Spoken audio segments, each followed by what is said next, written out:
Hello and welcome to this lesson on the DG Melodeon for the tune My Heart Will Go On, which of course is the lovely theme song from the film Titanic.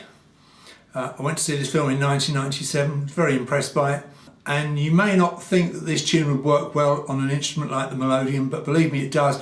In fact, it's one of the most satisfying things I think I've ever worked out. It's really lovely to play.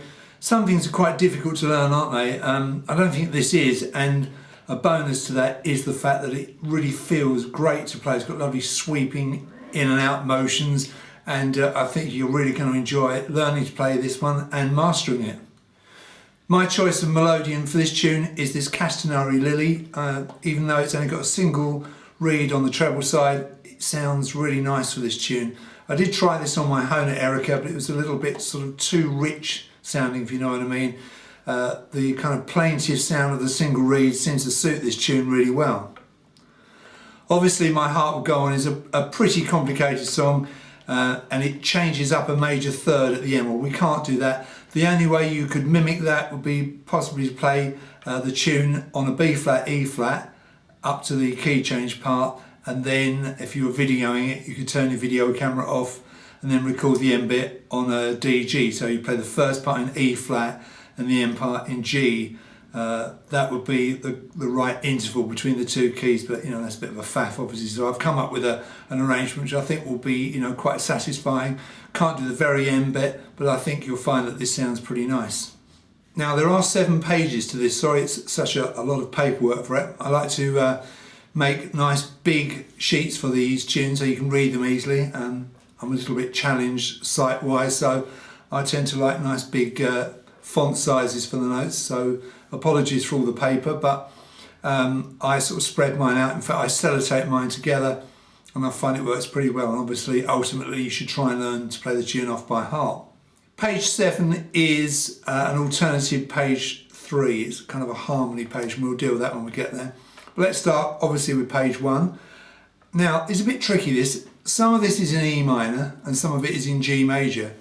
So it's a little bit hard to know what to do with my diamond notes. What I've plumped for in the end is everything on the G row I've got normal heads for, everything on the D row I've used diamond heads for, and I think that saves any kind of complications.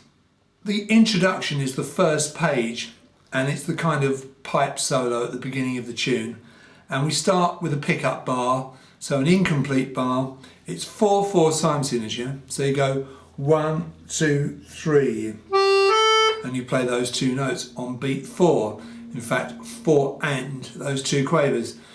Now you'll see the first note is a quaver, and it's this note G on the D row. Now I've got a 4th button start, so it's button 5 for me. It might be button 4 for you if you've got a 3rd button start. So every button number I say, if I say it, subtract 1 if you've got a 3rd button start instrument. The first 2 notes are on the pull of the bellows, so finger 2, finger 1. So you count 1, 2, 3, 4 and notice there's no chord there, there's no left hand there, and it says pos H, which means that the first finger is placed on button 4 on this 4th button start instrument, so finger 2 falls on button 5, and if you've got a 3rd button start, like I say, it's 1 up from there. So nice straightforward start. This first part definitely feels like an E minor key, okay?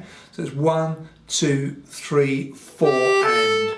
Now you're going to play that note again that you just played on the G row as a little grace note to go up to this note of B back on the D row. So finger 1 is already on the A, on the pull, and 3rd finger plays the main note of B on the D row. So A on the G row, B on the D row, and that main note, that B, is a dotted medium, so it's 3 beats. So it's 1, 2, 3, 4 and on 4 and on the 4th beat of the bar, 2 quavers, the A yet again on the G row and the G note on the D row.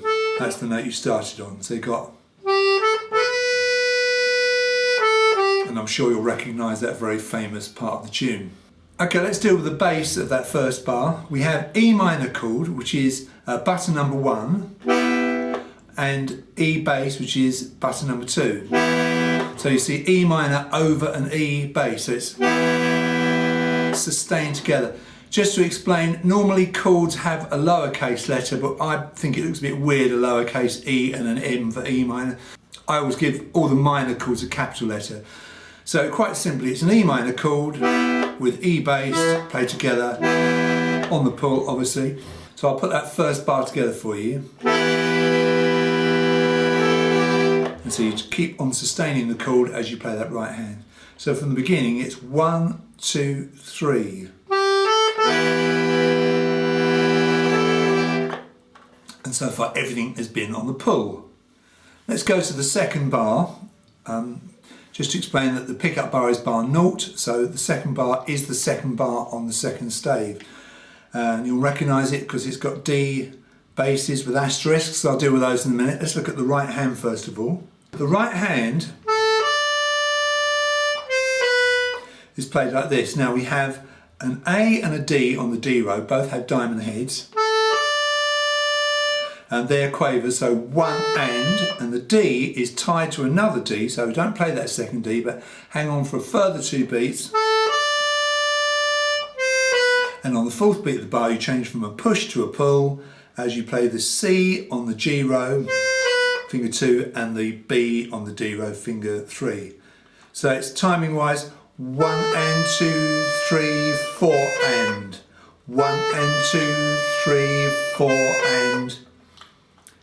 The bass for that bar is D bass D chord, and they have asterisks, so with me that means they're chin in, these top 2 buttons here, sustained as you play, and then on the 4th beat of the bar as you play those 2 quavers, you reverse that and you play the Ds down here at the knee end, no asterisks, notice, on the pull.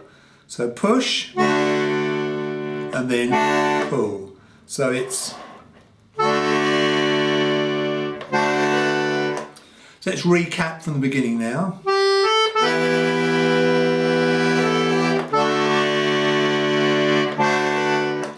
And it's beginning to take shape, isn't it?